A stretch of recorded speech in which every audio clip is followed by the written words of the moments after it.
I'm Corinne Schaefer, and welcome to Create Outside the Box. In this episode, we will be speaking with marketer, designer, educator, and nacho enthusiast, Alycia Yerves, to discuss how marketing is an art form, bringing your ideas to life, and being in charge of your own brand. If you're interested in watching our interview, please visit and subscribe to our Creative Operations YouTube channel under the playlist Create Outside the Box. Alycia Yerves is the founder of Alycia Yerves Creative, a Jersey Shore-based agency focused on marketing and design for fun businesses and cool people. In addition to brand design and web design, Alycia and her team develop custom content strategies to help tell her clients' stories via social media marketing. The agency collaborates on many exciting projects for clients in the health, wellness, food and dining, and arts and entertainment industries, including art directing the Broadway cast album of the Tony-nominated musical, Be More Chill. Formerly, she served as the multimedia manager for both Count Basie Theater and Two River Theater in Red Bank. She has spent more than 15 years in the nonprofit arts marketing world, creating content for hundreds of artists and productions. So I'm happy to introduce Alycia Yerves. Thank you so much for joining me today. Thank you. This is great. It's really going to be a fun chat, I think. And I love your coat. It's awesome. Thank you. I got dressed up as a little leopard for you today. A little diva in there. Very fallish. Very fall, exactly.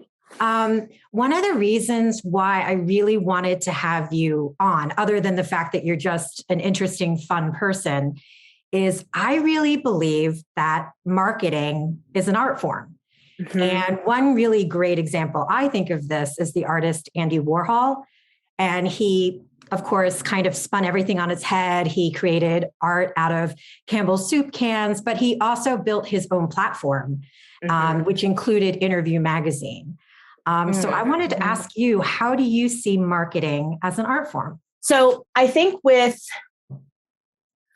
anything that you want to learn about, you can always take courses, you can always read books, you can always, subscribe to certain newsletters and listen to podcasts and, develop your skill set. But I also think that with marketing and with storytelling, really, which is kind of what marketing basically is, sometimes you just have a talent for it. Sometimes you're just good at it from the get-go, even from being young, and maybe you don't know you're going to head into marketing, you're going to head into a certain career. But I think that very often some people just have a knack for things. They can come up with quick taglines. They know how something should look. They know what will resonate emotionally with someone who may want to buy something or go to a certain hotel or take a certain trip or see a certain show, buy a certain product. And so I think some of it can be learned and some of it you just have. And when you have it, I think it's really important to kind of try to teach others and try to share that knowledge and share that education. I'm always learning from lots of thought leaders and brand owners and, public speakers and entrepreneurs and stuff who I feel are just really great at what they do. I'm always getting ideas from different places when it comes to when I'm working on a marketing campaign or when I'm working on creating content for a brand or an organization. But my whole life, I've always been told like, oh, you're so good at that, or you're just good at figuring that out, or how that should sound. Or even when before I had my own business, when I was working in the theater space, or even back in the day when I was a server at a restaurant or whatever, people were coming to me for ideas for things and saying, even if I wasn't in their department, they would be like, can we just run this by you? Let's go talk to Alycia real quick. She's good at like hammering this stuff out. So I don't know, how much of it for me is I just have always kind of felt pulled in this direction and kind of, be able to snap things together. And how much of it has been me learning, because I didn't go to school for marketing. I didn't, take on that path. That just kind of happened based on my comfort level and some of the stuff I had worked on. But I absolutely agree that it's an art form. Like, I so often will be watching TV or seeing, flipping through a magazine, scrolling on social media or whatever, and I'll see something really clever that someone posted, or the way they worded something, or something really fun that they did with the art direction or the photography or whatever. And so often I'm like, oh my God, I wish I thought of that, or, oh my God, I wish, that's so great. What an awesome art team to have worked on that, or, who was the creative director on that piece, or what agency is that? I just love stuff I'm like nerdy about that, like. Yeah, exactly. And I think you hit on a couple of points. It's first off, just like in the performing arts or the visual arts, there's an aspect that can be learned or finessed or refined, but there's also natural talent. And then the really big point that you brought up early was storytelling. And at the core of all art forms is storytelling. And you're definitely a natural talent, because as you were explaining, you have your background in theater, you have all these different experiences that make you the great marketer and idea person, dream maker that you are. And it's kind of like when you're doing marketing, you're putting on your own show, because you are the director, but you're also you're in charge of all of these moving components. Like, how does it look? Who am I getting involved? What's the cast? And in your cast, it might be, who are the art directors? Who's the creative director? Who's the company? But it's all about that storytelling, and it's all about having that emotional impact and connection with people, which is what good art's all about, is having that emotional connection. And yeah, I think you're just great at that. And I think that your theater background also helps you with that, because that performer in you knows how to get that performance out. Thank you. Yeah, I think that something that was really helpful for me that I learned early on, once I got into marketing, career-wise, was that people don't buy things, people buy feelings. So, how are you making them feel about whatever the thing is, or whatever the promotion is, the product, the place, the food, the whatever. And yeah, having it be about them. It's always about the person, the person in the audience that you're trying to reach, and how your product or your show or your hotel or your shirt or your, your service is going to make their life better, make things easier for them, bring them joy, be a positive thing for them, be a solution to a problem that they're having, or be, the answer to a question that they have been asking, or, so how do you structure the messaging and the storytelling and the imagery and all of that to basically present yourself or present your product or your brand or your company as the solution to those things. And I love your analogy of that marketing is like a show, because it totally is. And, there can be some negative aspects to that too, where people think, oh, everything's all smoke and mirrors. That product can't be that great as what they say, or, that place can't be that great. And I understand that too. And that's definitely something to have to take into consideration as a business owner and as a marketer. But you're totally right. It's all of the pre-planning of what sets the stage for, whatever you're trying to launch and whatever you're trying to sell and promote. Even going back to the actual marketing plan or the campaigns that you might make, because you have to kind of work backwards from certain important drop dates or important performance dates or launch dates or sale dates or whatever the thing is, and know that you have to be able to plan out so many impressions to get your messaging out there in a repetitive way. So that, by the time that the person is ready to buy a generator or a snow shovel, you've been preloading your messaging this whole time, keeping your company front of mind, so that when they're ready, when the season hits, that they're going to go to you. They're going to go to your hardware store or your shop or whatever. And so I think that's a big piece too of it's not so much an art related thing per se, as much as it is a discipline thing. Because I think discipline is a part of art and discipline is a part of talent and growing your toolbox of expanding on the knowledge that you do have.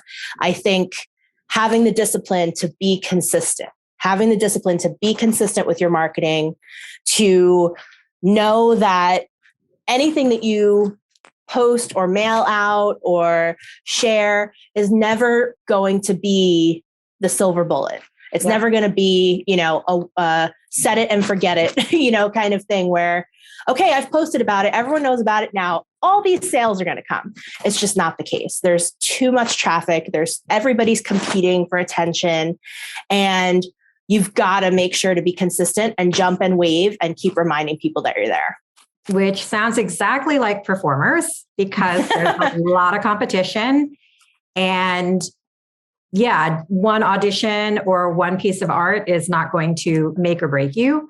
And the only way you up your odds, so to speak, is exactly what you're saying: consistency and discipline. And the discipline helps the consistency, because then it's not like, oh, you're just grabbing randomly at ideas or randomly like, how do I do this again? You have like a system in place, and it becomes just like walking. It becomes a very natural thing, which then hopefully ups your odds for success and ups your odds for getting your story out and connecting to the audiences that you want to connect with. Yeah, I totally agree. I completely agree with that. And I think that performers are marketers now, especially right now, having to do so much to just what you were saying, to keep themselves front of mind, keep themselves out there, make those connections, and to know that they have a personal brand.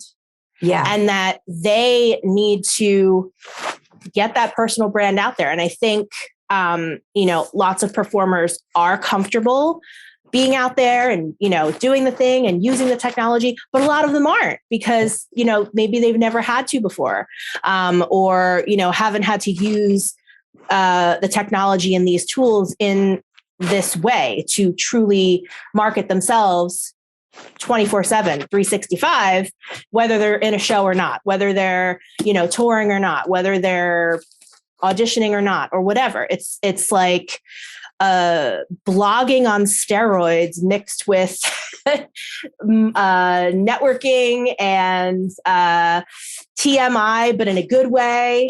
Exactly. And the curation of what your feed looks like, and the curation of the content that you want to share as a performer or as an artist. Because I would include designers and stage managers and producers in that too.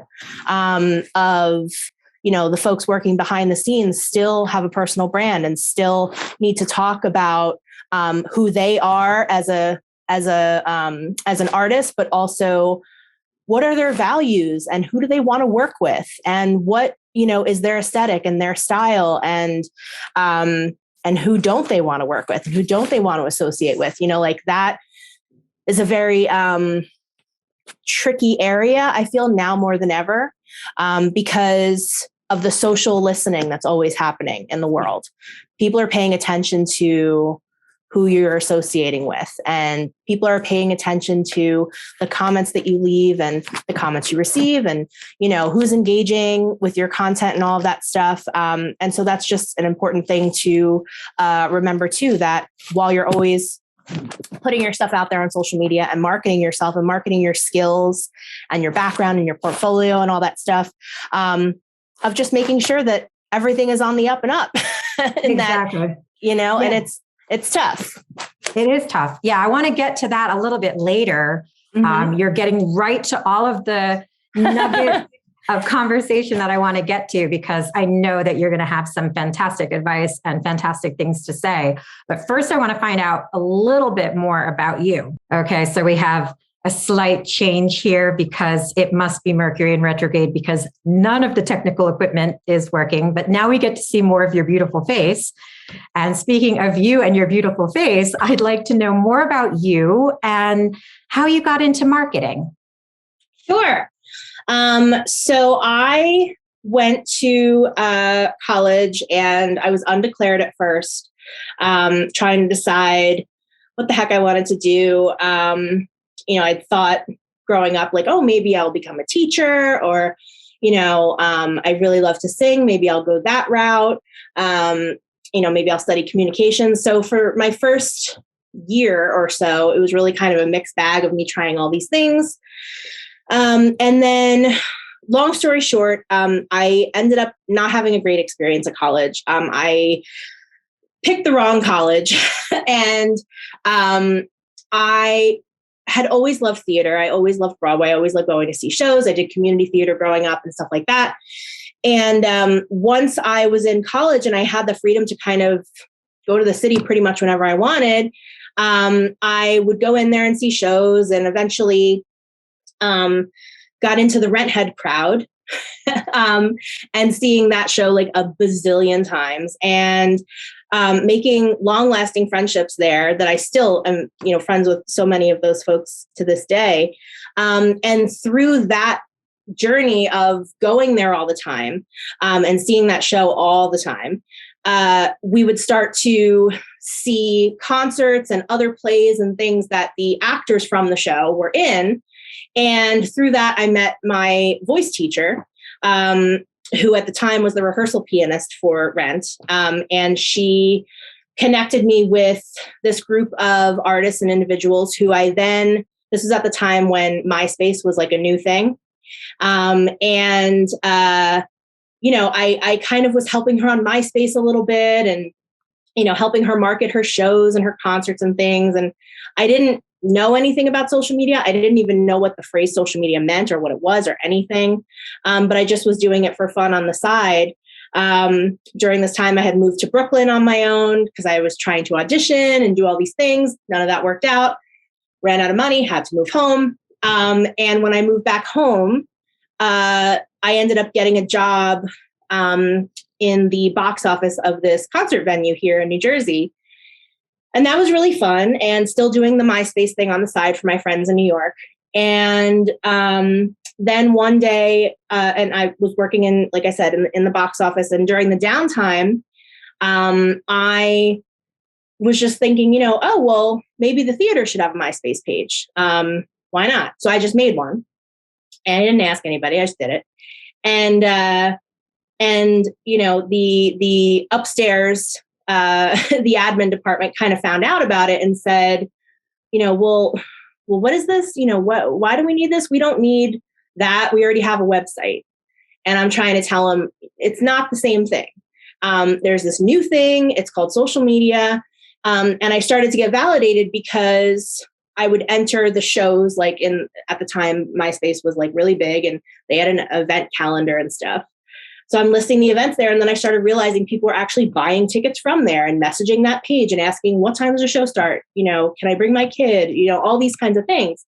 And I started explaining to the upstairs how this is like a new thing. It's like a new way of communication. It's a new technology. And eventually they said, okay, so do you want to just come work upstairs in marketing? And so that's what I did. So I ended up moving upstairs. I did group sales for a little bit too. But then they eventually, and at this point, all of a sudden Twitter was there. All of a sudden YouTube was there. All of a sudden Facebook was coming out, and Instagram later after that. And as these new pieces of technology started coming out, they really started leaning into me and seeing that it was important and that we were selling tickets that way and people were engaging with us that way. And so they basically turned me into like a one-woman band kind of thing. Set me up with a multimedia station and a new computer and put me through Photoshop training and all this stuff to have me be able to edit videos, have me be able to make posters, have me be able to do the emails on the website and all these things. And then we were at the time one of the only businesses really in the state who used social media for business. Mm-hmm. And people started emailing my boss and being like, what is Twitter? What is this? How do you do this? Or, how do you use this? And so then I started teaching workshops on behalf of the theater, teaching other arts venues and other businesses in the area how to do all this stuff. And then it just kind of took off from there. And I spent many, many years there doing that. And then I moved to a different theater, doing the same kind of work, and even more so, much more social media and more email marketing campaigns. And I learned how to do Facebook ads and all this stuff. And I was always helping people on the side too, helping them with design or marketing stuff. Or people always come to me, can I just pick your brain? Can I just ask about how to do this? And forever, people were telling me to open my own business. And I would just say, like, what are you talking about? I don't know how to do math. There's no way. And I never thought about that. I never pictured myself as a business owner. But eventually I just decided to make the leap because I was getting too busy doing the side stuff. I couldn't keep doing both things. So I made the leap, and that was a little over 4 years ago. And so now I work full time for myself, and we do marketing, design, social media, art direction for all different kinds of businesses and entrepreneurs that are fun and cool people, and that are people that, like what I was saying before about values and, who you want to work with and who you want to associate with. I'm very selective about who I work with, and I love to be in a position to be able to do that. Mm-hmm. That was not always the case. But I love to be able to get to know my clients and to really feel like we vibe and I connect with them. And they're all friends. Like we love working together. And so it's so fun to design their branding or to publish their website or to help them with the content strategy that really feels like a reflection of who they are and what their values are and what they believe in, and, putting their personality on the page or on the screen. Wow. Okay. I have so many questions. There are so many nuggets there that I kind of want to unearth. First is just a very simple question. You were saying at the beginning of this journey, part of it was your love of the musical Rent that got you into theater, which ultimately got you into marketing and the storytelling. Oh, there's some Rent there. Awesome. Little keychain. Yes. Because you were involved in theater and you were involved in musical theater before Rent came along. What was it about this particular show that just sparked something in you? Well, I remember I was in, I want to say it was freshman year, maybe it was 8th grade. And at that time, we didn't have a computer in my house. We didn't have internet. But I remember like seeing TV commercials, or I think I saw posters at the local music shop where I would go and get CDs back in the day. And I had seen the artwork, the poster for it, and the commercials for it. And it looked so marketing? Different. Right. Look at that. It looked so different. It sounded so different, from the diversity of the cast to the different musical, different styles of music in the show, to that it sounded modern and current. Now, I love all musical theater. I love Rodgers and Hammerstein. I love modern stuff. Like no, pickiness with me there, but I had never heard something that was modern to me. Yeah. Like I remember listening to Jesus Christ Superstar and Evita and things like that. And my parents saying like, oh my God, this was so cool because it was like a rock musical, but it was like in the 70s. Yeah. And, this was kind of like a rock musical for me for now. And that idea was so cool to me and different. Even though I was young, I was like a nerd about all of these cast recordings. I would go to the library and rent out CDs and tapes, and then I would make tapes of them. And things like that, and just like read the lyrics and the booklets and obsess and collect playbills and cut out ads in the paper and tape them around my room and all that kind of thing. And so when that album came out, I got it the day that it came out, and it was a double disc set with the thing. And I just laid on my bed with my headphones and just like listened to the whole thing 1,000 times. And I just felt connected to it somehow, even though I hadn't seen it yet. And it would be probably, I think it was probably 2 or 3 years before I actually saw it. Yeah. And a friend of mine at the time had, his parents had won some charity thing. And so he was able to do a walk-on role in it one time on Broadway. And I got to go see him do that. Well, so that was like amazing. And I had seen it a couple other times, but then, yeah, once I was in college, I felt like I identified and related to the characters much more because I was older and, I just understood more of the story than I did as a, 12-year-old or 13-year-old or whatever. And it just was so different. And plus learning the whole story of Jonathan Larson, which now Tick, Tick, Boom is out. I cannot wait to go see it. And everything that happened with him so tragically just added to the mystique of the show. And then, all of the cast members just becoming superstars and exploding, in their own way, and becoming like that, like mythical status of like, oh my God, the original cast of Rent, Yeah. It's very inspirational, whether Yeah. it's Jonathan Larson or the cast or just the making of the musical. It's all very inspirational. And it gives you like, okay, these people came from nothing. This show came from nothing. And look how it exploded. It gives you that inspiration to do that yourself. Yeah. And it felt very, the show itself, and especially once I went to actually see it, it just felt so different. There was no curtain. There was no, it felt like it was for everybody. Yeah. It was street clothes, it was very like grungy, like you're walking down the street and you just happen upon the scaffolding. And it was like, I just loved how it was, the design of it was like found objects and things like that. And I thought that was just different and cool. And of course too, like different moments throughout the show where they want you to interact and move with Maureen and all of that stuff. Again, just felt so different. And of course, the message of the show, which is the most important thing, of, No Day But Today and art and friendship and life and all of these things.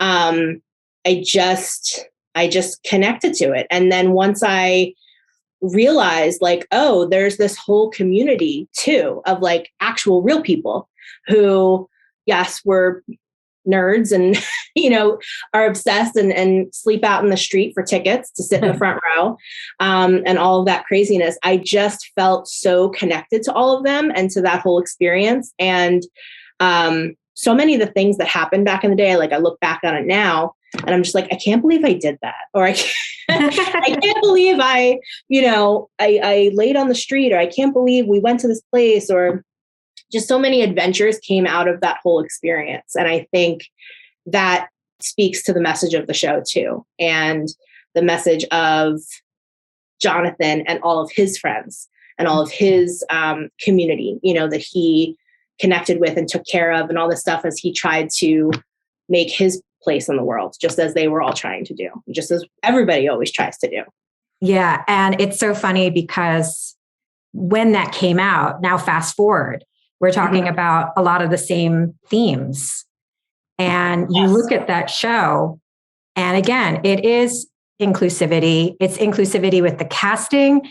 It's inclusivity in the storyline and the range of roles that are available, showing all different people from all different backgrounds.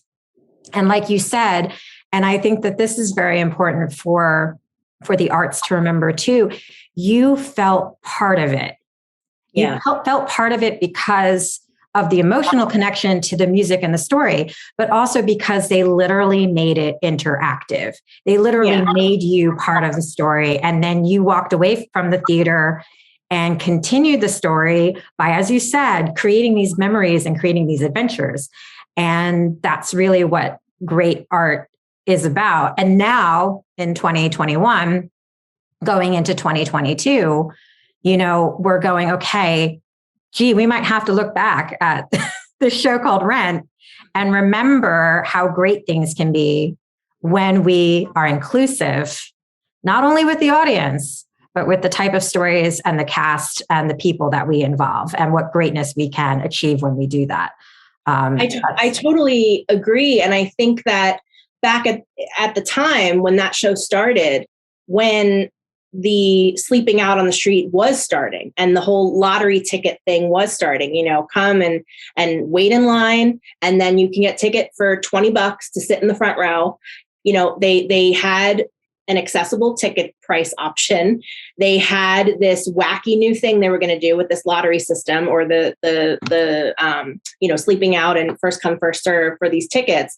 And I think that in and of itself was a major learning point for productions around the world because people saw like, oh, this show really cares about its fans, number one. And number two, the whole story of the fans is like a separate story that ends up being a marketing piece about the show. Exactly.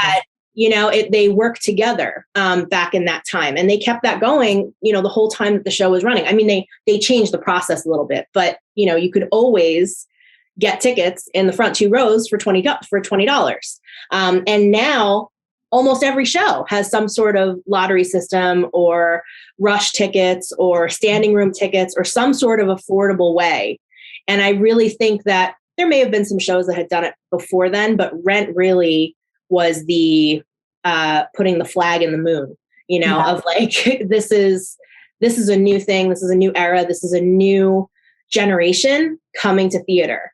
And I think that was like a huge wake up call for lots of theaters and producers. And that's still reverberating to this day. Like I think of everything that Hamilton has done with the Ham for Ham shows that they were doing in the beginning.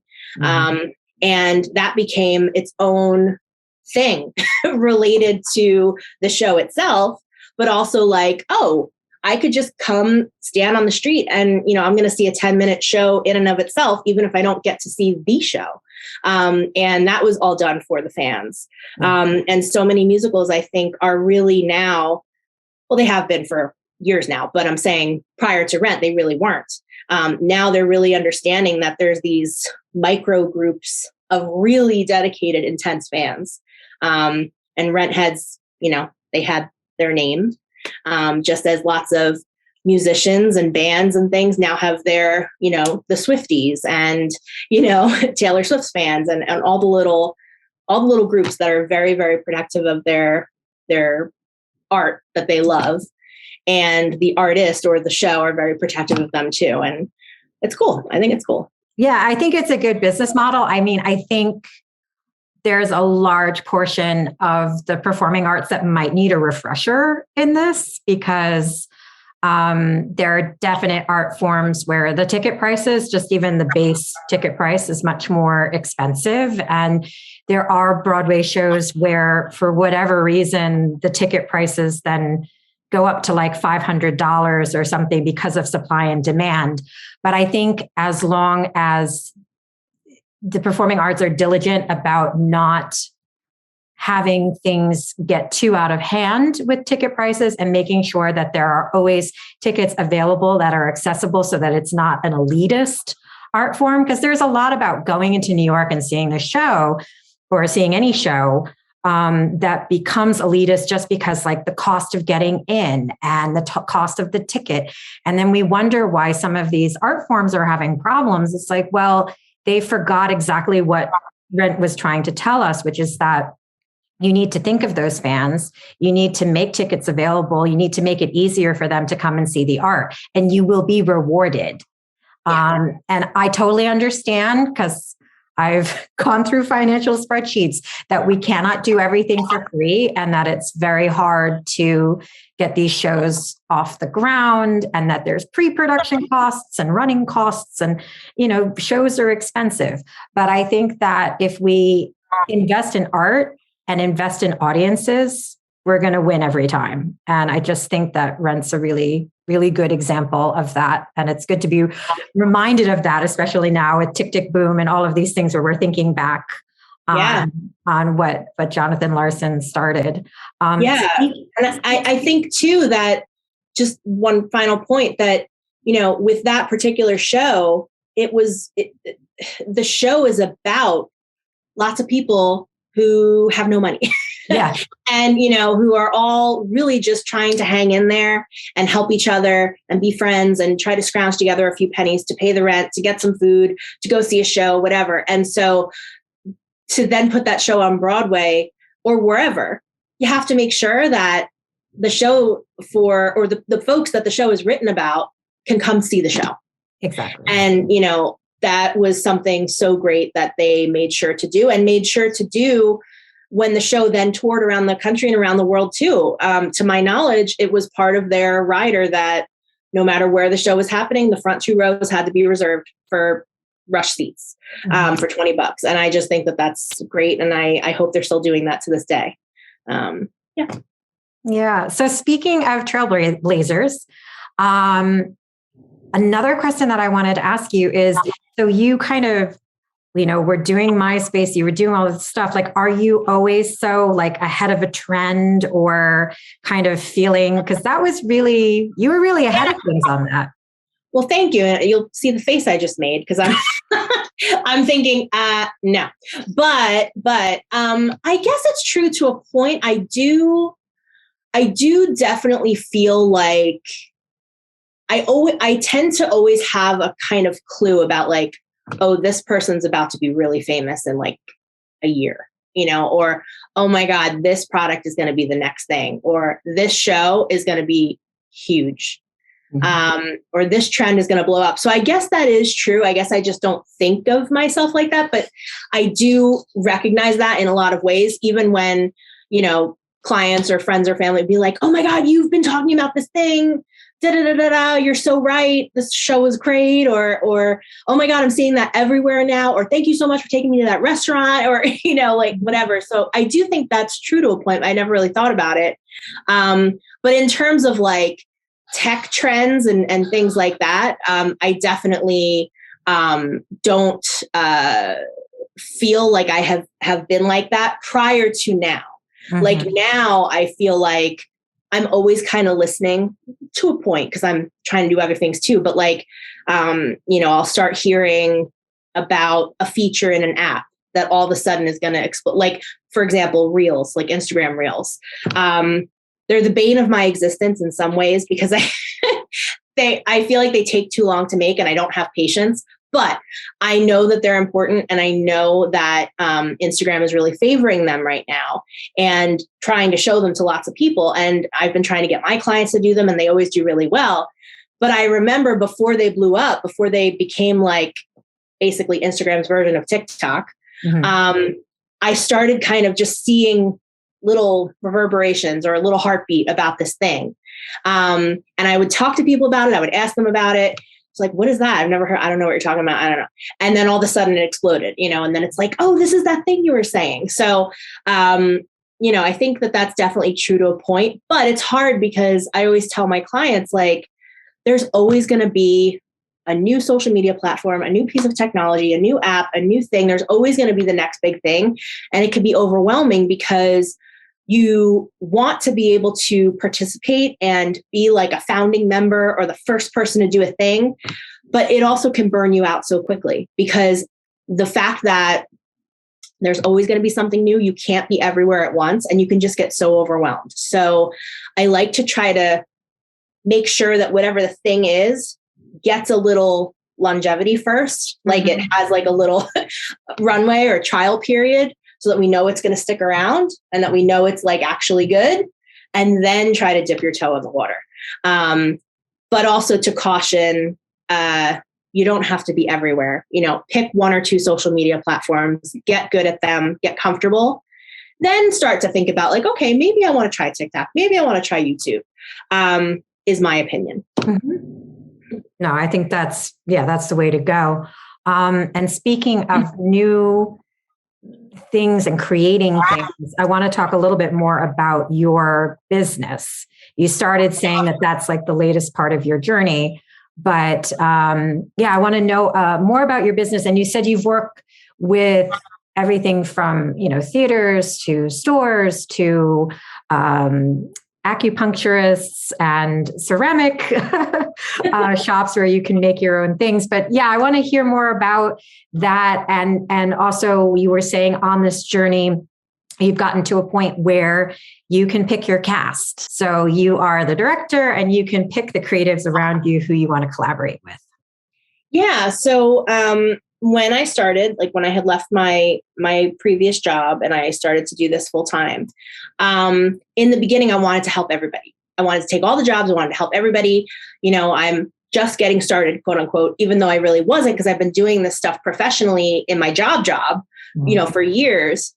I was new at owning a business, and getting my name out there and letting people know like, hi, I'm doing this now, which was also great too, because I had worked up excellent connections and networks through the 2 theater jobs that I had, that when people found out I was on my own, I got a lot of contact right away of like, oh my God, I want to hire you for our social media. We want to have a consultation meeting with you. We need to redo our website, because they knew my work from, my prior jobs, which was great. And I feel very lucky to have had that kind of built in, burst of contacts there. But when I first started running this business, originally, I was just doing graphic design and social media management. So you could hire me to design your logo, your business cards, all that kind of stuff, or you could hire me to run your social media accounts, make them more exciting, more engaging, post the content for you, design graphics for it, and all that kind of stuff. And also to do email marketing, like sending out your email newsletters and things like that. And that was going well. But eventually, we kept getting inquiries about web design, which was not my forte at the time. I had designed my own site just through kind of teaching myself, and I kind of felt comfortable enough to do that. But I didn't feel comfortable enough offering it as a service. And so there were lots of people who, are you doing websites? Are you doing websites? And I had to keep turning people down for probably like a year and a half, until eventually I felt like much more comfortable in that space, and also to be able to partner with several team members who were able to do it, and felt comfortable and with us collaborating together to make it how I wanted it for whoever the client was. And so once we were able to add web design to our portfolio, that was great, because we got several large projects that came from that. And then I'm always reevaluating, what do I want to do? What do I enjoy doing? What do I not enjoy doing? And that kind of thing. And so we have, evolved our service offering several times since then, where now our 3 main things that we do are web design, brand design, and content strategy. And so I do less of the social media management now, because I still like to do it, but it's super involved. And when I'm doing it for multiple clients, it gets crazy. And it's very time consuming too, even with using different apps and schedulers and, Canva and calendars and all this stuff. It gets to be a lot. So I do less of that now. I'm a little more selective, but the content strategy packages are great because they're where we sit with a client who wants to run the accounts themselves, but wants like a foundation or a plan or a guide to like help them be much better at it, and to help it be cohesive, to make sure like the aesthetics of the feed all look good, make sure that things are on brand. We come up with content pillars that are basically, when they're creating their content, it's always going to be one of these 7 or 8 main categories that they can post about, because it's hard when you are not a social media specialist and you're trying to get information out about your restaurant or your store or whatever. And you're like, I don't know what to post. Here's a burger. Here's my burger again. Here's my burger again, or sale, sale, sale, sale. And it's like, no one cares about that, because that's not a feeling. That's not a story. So yes, we want to promote the sale. We want to show off the burger that you made, but we need to interject other things that are relevant to your ideal audience and that are relevant to your brand and your messaging as well.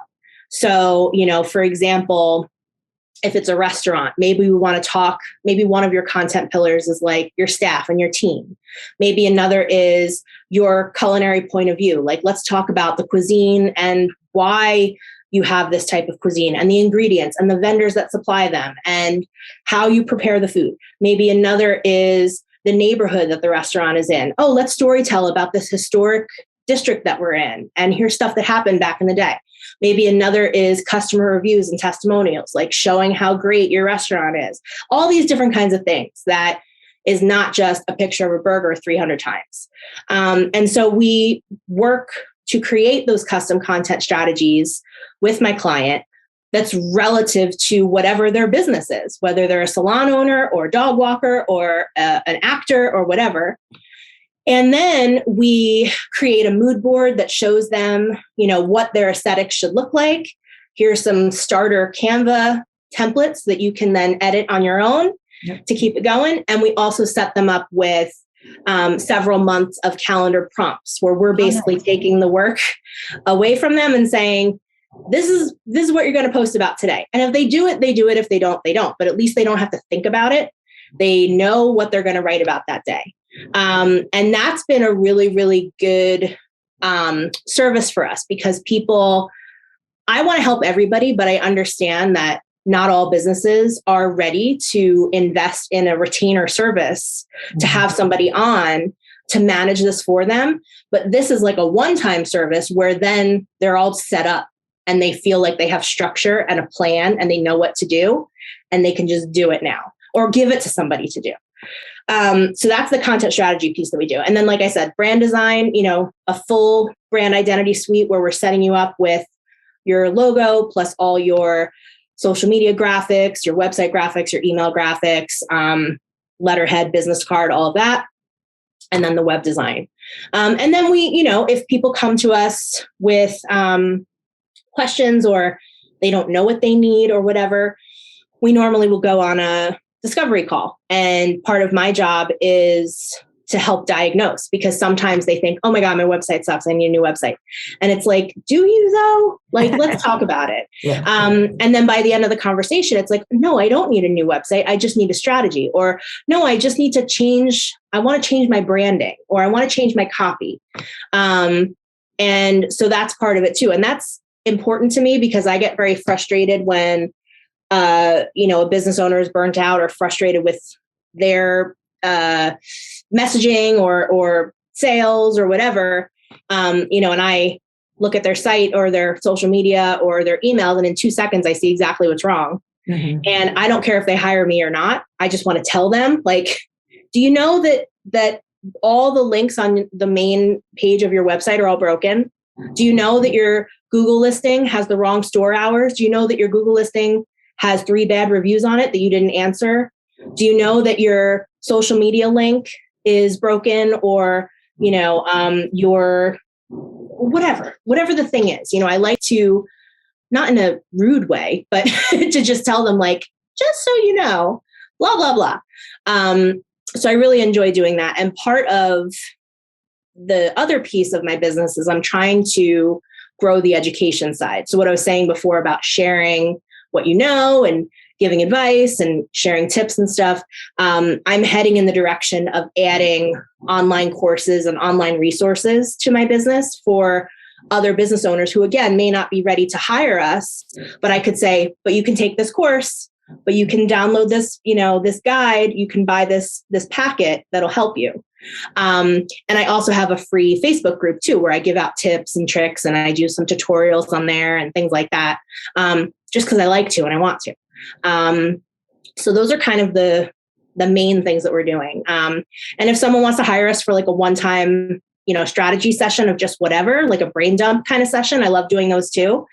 We do those where it's just, I sit with you for a couple hours and by the end you have like an action plan.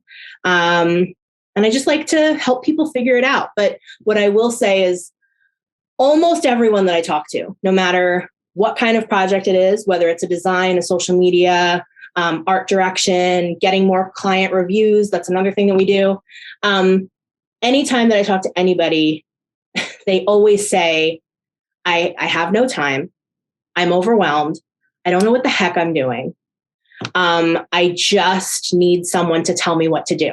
And I'm good at that. But I love to help detangle, and just tell them, like, you don't need those things. That's like a future, that's like next year, 3 years, 5 years. This is what you need yesterday. This is what you need after that. And then in the future, you'll be ready for that.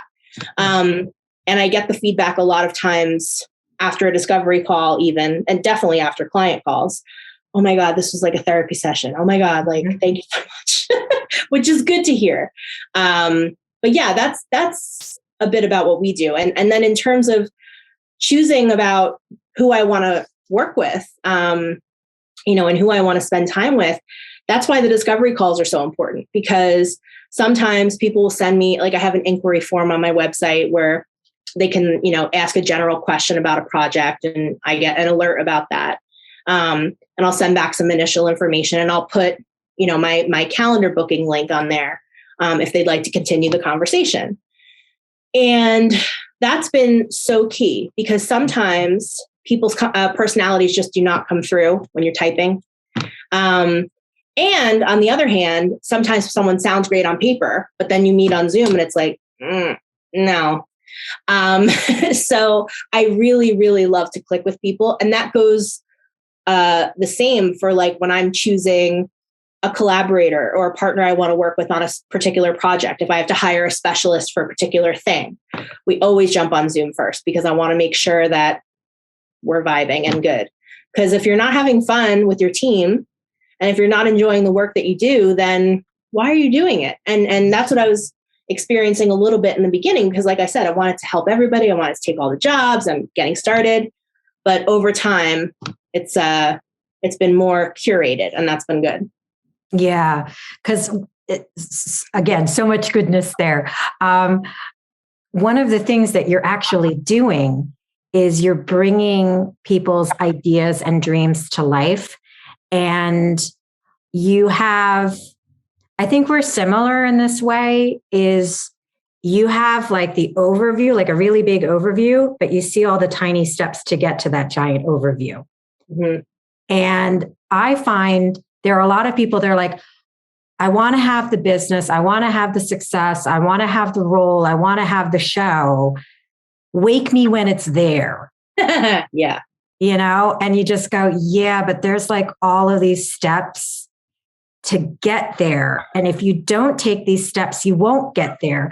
So, like, while some of the work might seem daunting or extremely detailed, wouldn't you rather take a small step to make something happen than just wait? And wouldn't you like to have some control over it? And that's all you're doing, is you're saying, hey, do you want to have more control over your dream? Do you want to have more control over your vision? I'm going to help you get those tools to do that. And I think that that's really great. And that must also give you so much, like, besides just the fact that it's your job, like emotionally, spiritually, as an artist, that must, give back so much when you see an idea come to life, or something to actually actualize, a business to succeed. I mean, that must give you such an incredible feeling, no? Absolutely. And 2 points on that. One is that one of my favorite things to do, sometimes it happens during the discovery call. Sometimes it doesn't happen until we're actually working together, if we do work together. But one of my favorite things to talk to them about, no matter what kind of business it is, no matter what industry, how big, how small, how long they've been in business, whatever, is to get them to think about and understand the assets that they may be sitting on that they don't realize. So, for example, I always like to use this one example of when I worked at this one music venue. Is a historic venue, and I had keys to various parts of the building just because I needed them for different things. And I worked in the offices upstairs. I can say it was Count Basie Theater in Red Bank. I don't know why I was being weird about it. But in Red Bank, New Jersey, it was built in 1926. Beautiful, beautiful theater. Gone through several names over the years. And I worked there from 2004 to 2011 and had been there for several pieces of the renovation that have been ongoing this whole time, seat changes, new construction, all different kinds of stuff. And so I worked in the upstairs offices during this one period that I'm talking about. And we would always order lunch or get delivery or whatever. And sometimes I just wanted to just take a minute for myself. And so I would grab my lunch and I would go down the hall of the offices where I was at the time. And the door at the end of the hall, when you turn the key, it opened up into the upstairs lobby of the theater. So for the people sitting in the balcony and the loge and things like that. And then if you went in the entryway, you were in the theater. And so I would just go in there and sit on the floor in the loge overlooking the stage just because I wanted some peace and quiet. Yeah. And no one was in there. And I would just sit there on the floor and scroll on my phone and, eat my tuna sandwich and, just like, I just needed a quiet space. Meanwhile, it's this like huge 1,500 seat theater. And I just loved that I was able to do that. But I also didn't really realize how special that was until I had mentioned it to someone at one point. And they're like, wait, what? You could just go in there? Oh my God, like that's so cool. And it was so cool. I just, and I knew it was so cool. I took it for granted. So I would go in there and listen to sound check and see artists loading in their concert, like huge, like really huge famous people. And that was so awesome that I had that access. And so that kind of story is exactly what I mean. Even if it's not like a historic theater or you're seeing Diana Ross or whatever, it's like, what is the story that's behind the scenes that is your everyday and your ordinary, but not ordinary and everyday to the people who would love to have your job or would love to be in your industry or would love to have that point of view. People who are aspiring to become an artist or aspiring to own a business or aspiring to travel or whatever the thing is, maybe you work in this, excuse me, maybe you work in the city and you're, the view out your window has like an amazing view of the sunset every day, right down Fifth Avenue or I don't know, whatever. And, you could just share that picture because that's just your reality every day. Like, let me just take a picture of this view. And that's really special to somebody who lives elsewhere or who doesn't have that experience. And so just think about that as an artist, as a business owner, as a producer, as a whatever. What are the things that people on the outside would think are so cool and special to, what you get to see every day? I think celebrities are really good at that, like showing their dress fittings and showing their travel or, something cool that someone sent them or whatever. But how can you use those lessons in your own way? So I love that, being able to point out, like, do you realize you have all this historical stuff just sitting over here? Like, this could be an interesting story. This could be an interesting little exhibit or memento. So I really, really love to encourage people to think about that and go to their archives or go to their, news clippings or back in the day pictures or whatever, which is really, really key.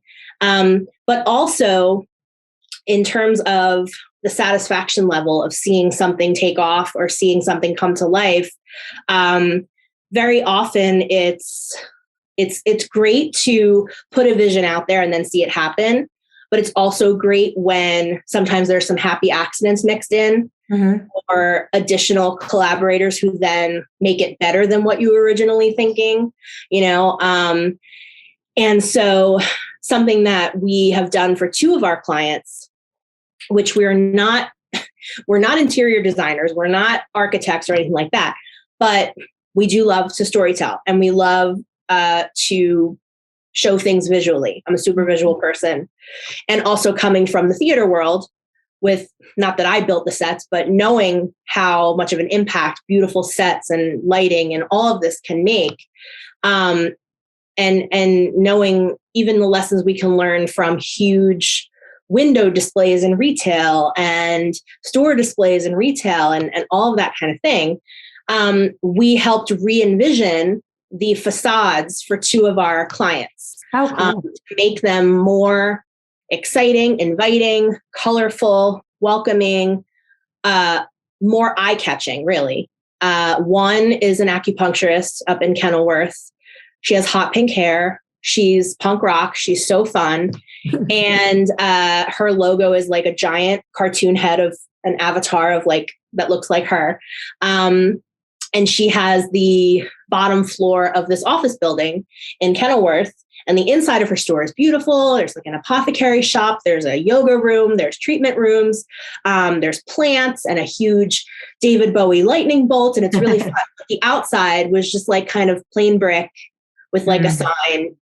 And I was just like, I can't have this. Like, this isn't right. Everything should match. I want people to turn their heads when they drive by. You know, I want people to be like, what is going on over there? Why does an acupuncturist place have a hot pink door? What's going on? And so one day, this was probably like 2 years ago, I was just playing around in Photoshop. I didn't tell her I was doing this. I just was like, I have this thought in my head. I have to get it out and I'm just going to send it. And oh, well. So I made this thing and I did a fake mock-up of the front of her building. I took a picture from Google Maps, pasted it on there. And then I just started playing with color, excuse me. And, putting stickers on her windows and different things. And I just kind of laid it all out with the hot pink door. And I sent it to her and I'm like, hey, I was bored and I was playing in Photoshop. I don't know. Here you go. And she was just like, oh my God. She started painting the door like 2 days later. Wow. She immediately was trying to, talk to her landlord about what can I do? What can I not do? She was able to do basically everything we wanted her to do, which was great. And again, like to make that huge visual, I knew that we needed large graphics on the windows. I knew that we needed high contrast signage. I knew that we needed, there's only so much she can do because she doesn't own the building. But the point is that she was able to do way more than what she thought. And with very little investment and very little effort, really, because I was designing everything for her and we're able to just like give it to the sign company. And she was able to have someone come and paint the door. And it just made it extended her branding to the outward. Yeah. And so that was one thing that we had done. And then the other is the ceramics studio that we work with.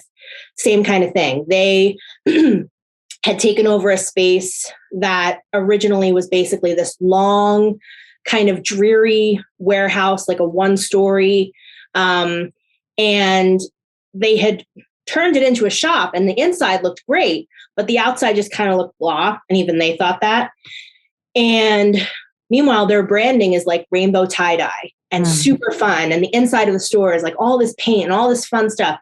And, kids there having their parties and families coming and doing holiday gifts and all this stuff. And I just was like, we just have to change this because they have this great spot on a corner on this like main thoroughfare in town. And you're just not noticing the store as you're driving by. And so same thing. I didn't tell them. I just was like, oh yeah, we have some ideas for the outside. And I made this whole thing. And the first piece of it was originally their building was kind of this like terracotta color. And I'm like, we need to paint the whole building white because you have these black awnings with the logo. So that looks good, those two together. Plus, it also is like white canvas, kind of like art-like. Then we're going to do this whole big rainbow mural on the side of the building. And then we're going to do a rock garden.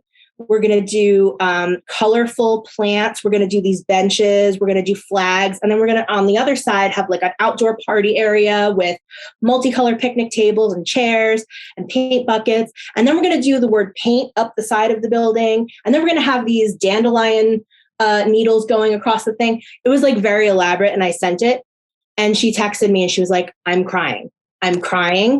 we're starting this. We're doing this. I don't even care. We're doing this. And so for the last probably 6 months, maybe more, they've been working on it, and they just finished it last week. And it differs a little bit from the original thing that I had made, but it's pretty close. Yeah. And they've been getting compliments ever since. And the main thing is that I wanted people to turn their heads when they're going by this corner. And that's what's been happening. And she tells me all the time, people are just raving about how it looks and blah, blah, blah. And that has nothing to do with what services they've hired us to do. It's just, I'm passionate about my clients. I see this thing that I feel like could be improved. I get the vision and I have to make it so. Yep. And if they do it, great.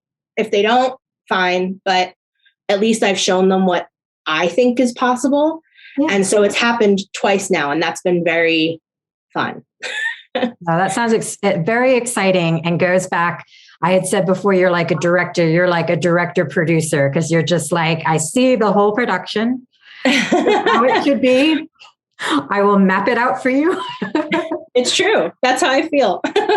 No, but it's great too, because I think sometimes, and it doesn't matter what role you're playing in life, whether it's as a business owner or as a performer, is sometimes we have our blinders on, and we just need somebody to open those blinders a little bit and go, oh, wait, I'm actually sitting on all of this material that I can use, or I can recycle this content and make it something completely new. Or like you said, with the acupuncturist, he made a major change that didn't necessarily mean major dollars. Sometimes we're so afraid of making a change because we're like, oh, it's going to be expensive. Well, it'll probably take time, but time you have, And as you said, if you have the strategy, if you have the idea, if you keep your mind open, you can actually achieve some really great things without being a multi-millionaire. It's where you're using your creativity to create outside of the box of what people are thinking to get these ideas out there. And you just, you go in and you kind of take everybody's blinders and you go, what about this? Yeah. And I think too, that with that point, yes, it may cost some money. Let's see, let's get the facts of what that would look like. But also the whole point of doing this improvement or of doing this thing is because it's going to come back to you now so much more, because now people know what you do, or see your building, or get what you are, or you're attracting your ideal audience by making that investment. Exactly. We are only getting started with Alycia. Stay tuned next week for part 2 of our conversation. And thank you for joining us for this episode of Create Outside the Box. Please follow us, like, and subscribe on Spotify, Buzzsprout, and now Apple Podcasts. And check us out on our Creative Operations YouTube channel, where you can subscribe to watch our interviews. For more information about Creative Operations, please visit www.creative-operations.org.